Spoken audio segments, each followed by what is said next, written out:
안녕하세요. 국내 축구 현장 이슈 직접 취재해서 전해드립니다. 트랜스퍼 H 축구 전문 기자 한준입니다. 김성진입니다.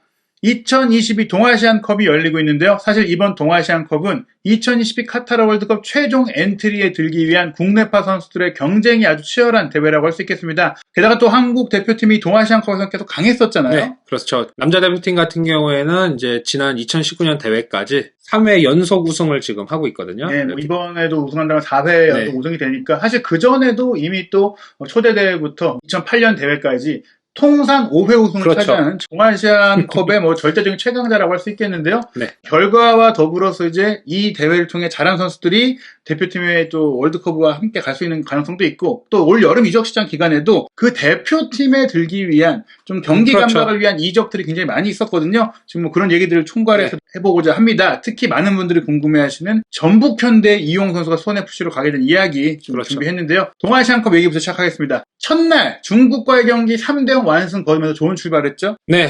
중국 같은 경우에는 현재 A 대표팀이 아닌 23세 이하 대표팀이 나왔거든요. 네. 중국 축구 자체가 요즘 많이 또 죽어있는 상태에서 동아시안컵까지 뭐 국가대표팀을 내보내서 안 좋은 상황을 연출하는 것보다 어차피 어렵다면은 그냥 23세 대표팀으로 이제 경기를 하자 뭐 이런 의도였던 것 같은데. 네, 사실 뭐 네. 연말에 월드컵도 안 나가기 그렇죠. 때문에 중국은 그 기간에 뭐 차이나컵 같은 걸 열어서 자체적인 월드컵 못 나가는 팀들과 경기한다는 얘기도 있고, 당장 이제 뭐 아시안컵이 내년에 있긴 하지만 그것보다는 아시안 게임을 조금 더 신경 쓰는 것 같아요. 아무래도 이제 또 아시안 게임이 이제 내년으로 이제 1년 연기가 됐는데 이제 거기에 주력 선수들이 또 이제 이번에 동아시안컵에 나간 선수들이거든요. 그래서 이제 뭐 그런 이제 여러 가지 측면에서 이제 23세 대표팀이 이제 중국은 나왔고, 뭐 우리는 이제 국내에서 뛰고 있는 최정예가 이제 나간 셈이죠. 뭐 전력자가 뭐 객관적으로도 너무 차이가 났는데 예상대로 이제 3대0으로 가볍게 승리했습니다. 예, 뭐 사실 권창훈, 조규성 선수가 득점을 했는데 이 두 선수는 뭐 카타르 월드컵도 뭐 갈 것이 확실시 되는 선수들이기 때문에 뭐 우리가 정말 정예의 전력이었다. 그렇죠. 뭐 경기 어떻게 보셨어요? 너무 원사이드 게임이었던 것 같아요. 뭐 중국이 그 자책골 장면도 너무 좀 인상적이긴 했는데, 공격 자체 아무리 23세 이하 선수들로 구성이 됐지만 공격 자체가 너무 안 됐고, 슈팅이 연계였으니까요. 차이가 너무 컸기 때문에, 그래서 우리 대표팀이 좀 너무 가볍게 승리하지 않았나. 좀 더 그런 이제 경기의 주도를 한 면에 비해서 골수가 조금 적었지 않았나. 뭐 이런 좋은 아쉬움 같은 것도 있었습니다. 사실 뭐 3대0이라는 스코어가 좀 아쉬울 정도로 우리가 좀 일방적이었고, 중국의 이제 A 대표팀 최정예도 아니었기 때문에 뭐 만족할 만한 또 결과는 아니었다라고 볼 수 있겠는데요. 여자 대표팀도 동시에 경기를 치르고 있습니다. 한일전이 남자 축구는 결승전처럼 마지막에 열리지만 개막전으로 열렸어요. 네, 이번에 남자 대표팀 같은 경우는 나고야 옆에 있는 이제 도요타시에 있는 도요타 스타디움에서 하고, 이제 여자 대표팀 같은 경우에는 이제 위치가 정반대라고 할 수 있는 곳인 이바라키 가시마 스타디움에서 이제 하는데요. 이제 개막전으로 이제 일본을 만났는데 잘했어요. 경기 굉장히 잘 싸웠는데 좀 아쉽게 이제 1대2로 이제 패했습니다. 사실 뭐 일본이 여자 축구계에서는 분명히 아시아의 강호고 뭐 월드컵을 우승했던 나라이기도 하니까 그때보다 떨어졌다고 하더라도 우리가 사실 일본을 상대로 역대 전적도 좀 열세잖아요. 이제 이번 경기까지 해서 4승 11무 18패, 이제 일본을 상대로 딱 4번 이겼는데요. 거기다가 7경기 연속 지금 일본전 무승이에요. 3무 4패. 그래서 이번에 좀 대등하게 이제 지소연의 1대1 동점골이 나오면서 이제 좀 더 치열하게 경기를 하면서 어쩌면은 일본 원정 경기에서 일본을 이길 수 있겠다라는 이제 기대를 했었는데, 아쉽게도 이제 일본의 추가골을 허용하면서 이제 패했습니다. 네, 뭐 사실 2005년에 여자 대표팀이 동아시안컵 우승을 하긴 했지만, 객관적으로 봤을 때 뭐 중국도 일본도 강하고, 뭐 사실 지금 안 나왔지만 북한도 강하기 때문에 우리가 이제 아시아의 강자는 아닌데요. 지소연 선수가 그래도 이번 경기 끝나고 조금 쓴소리를 했더라고요. 월드컵도 있어서 그런지. 콜린 벨 감독하고 이제 지소연 선수 모두 이제 좀 선수들의 좀 모습을 좀 지적을 했어요. 왜냐하면은 그 동아시안컵을 하기 전에 이제 캐나다 원정 경기를 이제 갔다 왔는데, 캐나다가 현재 여자 축구 최강팀이에요. 그 지난해 도쿄올림픽 금메달을 딴 팀이고, 그 멤버가 그대로 이제 나와서 경기를 했는데, 우리 이제 여자 선수들이 캐나다 원정 가서 0대0으로 비기고 왔거든요.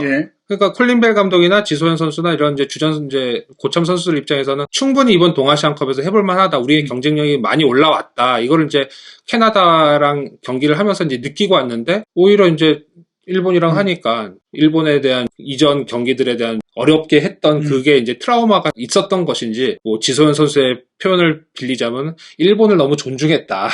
예, 그만큼 이제 우리가 좀 거칠게 못했다, 강하게 못했다, 이제 이런 말을 한 거거든요. 이제 또 콜린 벨 감독이나 지소연 선수 뭐 또 선수들의 자신감도 부족했다, 뭐 이렇게 지적을 많이 했는데요. 이제 선수들도 이제 그걸 느끼는 만큼 남은 두 경기에서는 좀 좋은 경기 기대를 하겠습니다. 뭐 사실 뭐 극단적으로 까일 수도 있어야 된다고 말할 정도로 좀 거칠게 부딪히면서 투쟁심을 보여줬어야 되는데 그러지 못한 것 같다. 그래서 제대로 보여주고 졌으면 그렇죠. 인정하겠지만 그런 게 아니었던 것 같다고 네. 아쉬웠습니다. 대신 이제 이 결과가 있었고 뭐 중국, 대만과의 경기가 또 남아있기 때문에 남은 경기를 또 다 이긴다면 어떻게 될지 모르기 때문에 여자 대표팀의 소식도 계속 찾아볼 예정인데요. 아쉬운 소식이 있었어요. 사실 이제 동아시안컵이 뭐 그래도 가까운 데서 열리기 때문에 지금까지 많은 한국 기자들이 현장 취재를 했고 저도 사실은 뭐 2번이나 중국도 갔었고 뭐 일본도 갔었고 현장 취재했었는데 이번 한중전의 기사를 보니까 현장발 기사가 단 한 건도 없었어요. 네, 저도 과거에 동아시안컵 또 해외에서 열렸던 경기를 취재도 다니기도 했었는데요. 이번에 취재진이 현재까지는 없는 이유가 일본 비자가 안 나와서요. 예, 코로나 상황이 된 뒤로 이제 일본 입국 자체가 이제 많이 어려워졌었는데 그래도 이제 최근 들어서 일본에서 그 전까지 이제 뭐 비즈니스나 이런 이제 외교적인 목적, 뭐 유학 이런 몇 가지 목적 외에는 사실 이제 입국 자체, 외국인의 입국을 막았거든요. 이제 그것이 이제 최근에 뭐 단체 관광도 가능해지고 뭐 이렇게 좀 유연해지기 시작했는데 많은 매체들이 일본 취재를 진행을 이제 하려고 했습니다. 그래서 일본 영사관에 이제 비자 신청도 했었는데요. 비자가 이제 대표팀 출국하는 날까지도 안 나왔대요. 그리고 영상을 찍고 있는 현재까지도 지금 비자가 나온 매체가 아무 매체도 없다고 합니다. 그래서 들리는 말로는 비자가 나오지 않기 때문에 이제 취재는 못하는 걸로 지금 다들 생각은 하고 있는데 이제 현재 이 방송을 이제 스포티비에서 하고 있잖아요. 이제 스포티비는 이제 주간 방송사니까 이제 어떻게든 이제 비자가 나온 대로 이제 갈 것이다. 그래서 간다면은 그 한 매체 정도만 취재가 현장에서 진행이 될 것 같고요. 이제 그 외에는 진행을 못하고 이제 한국에서 축구협회가 주는 정보만 갖고 이제 취재를 해야 되는 좀 열악한 상황이 될 것 같습니다. 네, 뭐 사실 뭐 현지에서도 많은 관중이 오지 않을 정도로 관심도 떨어져 있는 데다가 월드컵이 열리는 해라고 하더라도 이게 대회 초반 일정부터 함께 가서 쭉 취재를 하면 의미가 있지만 첫 경기도 이미 놓쳤고 그 중간에 훈련도 못 보고 마지막 경기 혹은 뭐 그 홍콩전 정도는 보기 위해 직접 취재하기 위해 가는 것이 뭐 예산적으로도 남길 수가 있어서 물론 이제 주간 방송사인 스포티비 같은 경우야 뭐 한일전에 또 우승이 걸려있을 수 있어서 가는 게 의미는 충분히 있지만 다른 매체들 입장에서는 이 비자 문제가 좀 생각보다 빠르게 해결이 안 되다 보니까 또 이 비자 신청 과정과 이 중간에서의 또 혼선도 조금 있었다고 하더라고요. 이번에 뭐 대표팀도 여차해서 뭐 비자가 안 나올 수도 있었대요. 좀 굉장히 내부적으로 이제 뭐 디테일하게 말씀은 드릴 수가 없는데 그만큼 좀 일본 비자 받는 것 자체가 좀 쉽지가 않는 상황이라서 이번에는 좀 기자들의 좀 현지 취재가 어렵지 않나 그렇게 생각합니다. 네, 현지 취재가 돼야지만 현장에서의 디테일한 이야기들도 볼 수가 있는데 사실 요즘 또 코로나19가 또 재확산이 되고 있어서 이런 또 대면 취재가 쉽지 않다 보니까 그 많은 이야기거리를 좀 보기 어려운 안타까운 상황인 것 같습니다. 또 하나의 소식입니다. 이제 2023년 아시안컵 개최지 선정 유치 과정이 진행되고 있는데 한국이 이제 공식적으로 신청한 것까지 알려졌었는데 이제 후보가 4개의 나라로 압축됐다고요?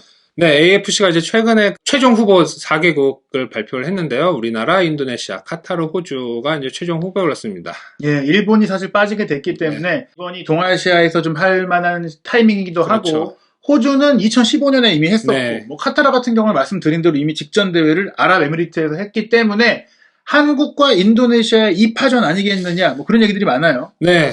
이게 이 대회 자체가 원래 중국에서 열리려고 했었던 거고 뭐 아시아 대륙이 원체 넓잖아요. 이제 그렇기 때문에 뭐 지역별로 이제 이렇게 로테이션을 해서 이제 개최를 한다고 하면은 사실 이제 중국 개최가 되려는 거를 이제 다시 하는 거기 때문에 동아시아에서 해야 되거든요. 순서상. 그러면은 이제 우리나라 아니면 일본 혹은 홍콩 뭐 이런 이제 동아시아에서 해야 되는데 그러면서 보면 일단 지역적인 부분에서 이제 우리나라가 굉장히 유리하다. 또 전국에 있는 10개 월드컵 경기장과 뭐 최신식 경기장들이 좀 있죠, 우리가. 그래서 이런 이제 인프라면도 굉장히 좋고 또 우리가 이제 1960년 2회 대회 개최 이후에 한 번도 아시안컵을 한 적이 없어요. 그렇죠. 63년 만에 개최예요. 만약 유치를 하면 이제 63년 만이 되는데 그런 이제 명분도 있고 해서 제가 볼 때는 우리나라가 굉장히 좀 유리한 것 같습니다. 거기다가 인도네시아, 카타르, 호주는 다 2000년대 들어서 대회를 한 번씩 열었거든요. 뭐 말씀하신 대로 호주는 2015년에 했고요. 인도네시아는 2007년에 그 동남아 4개국, 베트남, 말레이시아, 태국이랑 공동 개최로 어쨌든 아시안컵을 한번 했고, 카타르는 1988년하고 2011년 이미 두 번의 아시안컵을 개최한 나라이기 때문에, 거기다가 이제 호주하고 카타르가 유치를 하게 되면은 대회 스케줄이 2024년 1월로 옮겨진대요. 이러면은 이제 또 국제 축구 스케줄이 다 엉망이 되는 거죠. 이게 그렇죠. 혼선이 오는 거죠. 이게 원래는 이제 내년 여름에 열리는 건데 또 6개월 미뤄져서 2024년 1월이면은 유럽에서 뛰고 있는 아시아 선수들의 차출 문제가 또 발생을 하죠. 물론 이제 차출은 할 수 있지만 해당 소속팀, 예를 들자면 손흥민이 뛰고 있는 토트넘은 굉장히 불쾌할 수가 있는 거죠. 원래는 23년 여름에 열리는 걸로 다들 알고 그렇게 스케줄을 짜고 선수에 대한 관리를 다 하고 있는데 이것이 또 엉망이 되기 때문에 뭐 당장 이번에 카타르 월드컵 개최와 관련해서 유럽 축구 스케줄이 좀 많이 혼선이 빚는 거가 이제 있기 때문에, 그래서 제가 볼 때는 이제 우리나라 개최가 여러모로 유리한 상황이 되고 있다. 조금만 더 우리가 좀 더 열심히 하면은 아시안컵 개최권을 가져오지 않겠냐, 이렇게 전망을 합니다. 현재 솔직히 뭐 아시아 최고의 선수, 뭐 사실 현재뿐만 아니라 역사상 최고의 선수가 손흥민 선수라고 할 수 있는데, 그 손흥민 선수의 나라에서 열리는 것도 의미가 있고, 그 나라에서 또 손흥민 선수가 우승에 도전하는 것도 의미가 있는데, 이게 2024년 1월로 열리면 사실 토트넘은 그대로 경기를 해야 되고 손흥민 선수만 아시안컵에 오게 되는데, 손흥민 선수에게도 사실 손실이고 아시아 축구계에도 손실이고 모두에게 좋을 게 없습니다. 게다가 뭐 카타르와 호주 말씀하신 대로 2011년, 2015년에 했어요.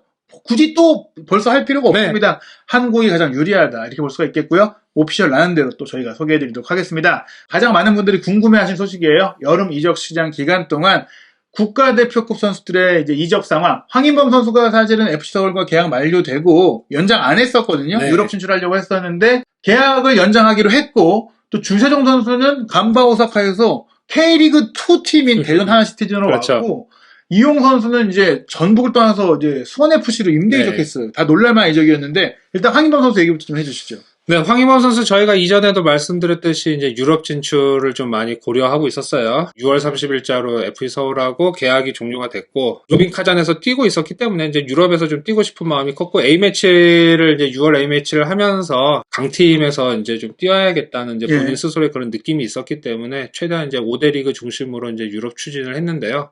뭐 실제 뭐 독일 아우크스부르크 팀이 또 뭐 관심이 있다 뭐 이런 말도 있었는데, 아무래도 황인범 선수 최근 이제 특히 올해의 그 소속팀 출전 경기나 이런 활약도가 좀 미비해요. 이제 부상 여파도 있고 해서. 그래서 유럽 쪽에서 아무리 이 선수가 뭐 루빈 카잔에서 뛰고 있는 이제 이런 경력이 있는 선수였지만, 뭐 이적료도 없는 상황이지만 그래도 쉽게 계약을 하기에는 좀 이런 최근 경기력을 살펴볼 때는 좀 부담이 되지 않았나, 그런 판단이 들어갔는지 좀 유럽 진출 자체가 좀 잘 이루어지진 않았고요. 또 황인범 선수 입장에서도 유럽을 가는 건 좋은데 또 새로운 팀에서 적응을 해야 되는 상황이 발생을 하면은 또 경기를 못 뛸 수도 있잖아요. 그러면은 11월 월드컵 준비하는데 차질이 이제 빚어지니까 제가 그렇게 볼 때는 이미 서울에서 자신의 위치가 있는 만큼 FC 서울하고 이제 조금 더 동행을 해서 이제 몸을 더 끌어올리면은 이제 월드컵 준비도 더 잘 되지 않겠냐, 이런 판단이 된 것 같습니다. 결정적으로 중요한 건 아직까지도 이적 가능성이 있는 거 아닙니까? 네, 서울도 이제 언제든지 무상으로 이제 보내줄 자세가 돼 있거든요. 황인범 선수를 무상으로 데려왔기 때문에 이제 유럽에서 적절한 제안이 오면은 언제든지 보내주겠다, 이렇게 이야기는 했습니다. 근데 아직까지는 뭐 유럽에서의 관심은 실제 뭐 영입 진행을 하거나 하는 건 없습니다. 예, 사실 뭐 적절한 제안이라는 게 황희범 선수에게 적절한 제안이고, FC 서울은 이적료 없이 그냥 오퍼 오면 계약 해지하고 가는 것이다, 이런 계약을 맺었기 때문에 황희범 선수가 연장을 한 것이니까 9월 2일에 유럽 축구 여름 이적 시장이 끝나니까 그 전까지 황희범 선수는 일단 이적할 팀을 모색하면서 훈련도 하고 경기도 뛰면서 감각을 유지하겠다, 이렇게 보시면 될 것 같고, 사실 황희범 선수가 이제 루빈 카잔과의 계약이 피파가 이제 이 전쟁 문제 때문에 이제 유예시킨 거라서 사실 루빈 카잔과 계약이 남아 있습니다. 그래서 만약에 유럽 팀이 황희범 선수를 데려간다고 하더라도 내년 여름에 다시 루빈 카잔으로 보내줘야 될 수도 있는 상황이고, 또 아우크스부르크 같은 경우에는 사실 중앙 미드필드에 황희범 선수 역할을 할 수 있는 선수가 2명이나 있어요. 근데 이제 관심을 가진 것은 워낙 한국 선수들과 인연이 깊었고 또 공짜니까 알아본 수준이다 보니까 이제 적극적인 오퍼를 안 한 것으로 보입니다. 그래서 이제 황희범 선수는 남게 됐으나, 이런 프리시즌 기간에 부상자도 나올 수 있고, 뭐 많은 유럽 선수들의 이동이 있을 수 있어서 그에 따라서 이적할 가능성은 남아 있고요. 그리고 주세종 선수 해외 진출을 좀 본인이 많이 야심차게 갔는데 좀 활약이 좀 좋지 않았나 봐요. 네, 뭐 지난해까지만 해도 뭐 무난하게 뛰고 있었는데요. 올해 들어서 이제 뭐 부상도 있었고 감독의 이런 전술적인 선수 운영 방침하고 좀 맞지가 않으면서 4월까지 J리그 5경기 등 한 8경기밖에 못 뛰었어요. 예. 거의 뭐 전력의 선수 취급이 된 상태였는데요. 뭐 주세용 선수도 마찬가지로 이제 월드컵 출전을 원하고 있거든요. 우리 또 다들 기억하시겠지만 러시아 월드컵 때 그런 이제 수비력, 중원 장악, 또 롱패스 뭐 이런 거를 이제 그러니까 분명히 카타르 월드컵 때도 좋은 이제 무기가 될 거잖아요. 그래서 본인도 이제 월드컵 꿈을 이제 포기를 안 했기 때문에 경기력을 쌓기 위해서 이제 국내에 복귀를 했는데 사실 대전으로 온 거는 좀 의아했긴 했어요. 네. 그래서 아무래도 본인도 이제 많이 이제 고민을 했을 것 같아요. 이제 자신이 뛸 수 있는 가장 좋은 위치가 어디인가. 뭐 근데 전 소속팀인 FC 서울도 고려를 했을 수도 있겠지만 거기는 이미 황인범, 기성용도 있고 그렇죠. 예, 중원 자원이 원체 또 좋기 때문에 자신이 뛸 수 있는 곳 중에서 이제 K리그 1이든 K리그 2든 이제 뛸 수 있는 자리를 찾다 보니까 이제 대전이 적당한 팀으로 이제 본인이 이제 판단을 했고 이제 또 여기 이제 마사하고 이제 같이 호흡을 맞추고 하면은 굉장히 이제 또 중원에서 시너지가 날 것 같아요. 또 대전 입장에서도 이런 좋은 선수가 왔으니까 이제 승격 또 도전하는 데 있어서 더 힘이 되지 않을까 생각합니다. 사실 대전 하나시티즈는 자금적으로 운영 규모적으로 또 스쿼드적으로도 K리그 2부 리그에 있지만은 1부 리그급 전력이고 그렇죠. 또 1부 리그 승격이 유력한 팀이기도 하기 때문에 주세용 선수가 온 것은 정말 도전의 자세로 왔고 실제로 지금 몇 경기 안 뛰었는데 날카로운 패스를 보여주면서 번지한 모습 보여주고 있거든요. 아쉽게 동아시안컵에 차출되지 못했지만 계속해서 K리그에서 좋은 모습 보인다면 9월 달에 부름을 받을 수 있는, 점검받을 수 있는 기회가 있을까 싶습니다. 마지막으로 이제 이용 선수. 사실 가장 충격적인 이적은 이용 선수죠. 아무리 최근에 경기를 못 나왔다고 하더라도 전북을 이렇게 갑자기 떠날 거라고는 아무도 못 났을 것 같아요. 거기다가 전북 부주장이에요. 예. 네, 부주장이 갑자기 임대 이적을 했는데 이용 선수 어떻게 보느냐에 따라서 이제 달라질 수가 있는데요.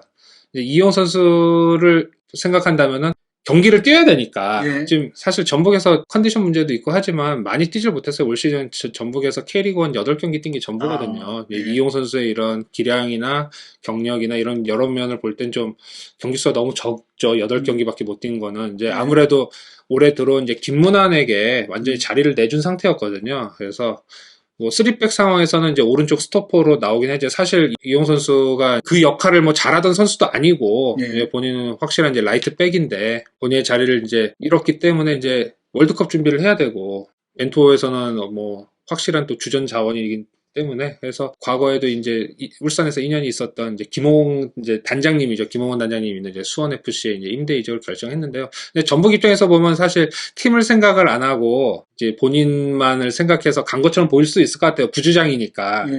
하지만 이용 선수의 그런 월드컵을 출전하고 싶은 결정 또 경기 수가 없는 이런 상황들을 보면은 이용 선수의 결정은 뭐 충분히 이해하지 않을까 그렇게 생각합니다. 사실 저는 이제 가장 의아할 수 있는 게 또 많은 팬들이 봤을 때는 국가대표팀에서 이용 선수가 부동의 주전이고 또 김문환 선수가 오히려 도전자인 상태에서 김문환 선수도 좀 대표팀에 뽑히기 위해서 전북으로 온 거란 말이에요. 그렇죠. 근데 대표팀에서는 1옵션인 이용 선수가 전북에서는 후보로 밀렸다. 이게 어떤 부분으로 봐야 될까요?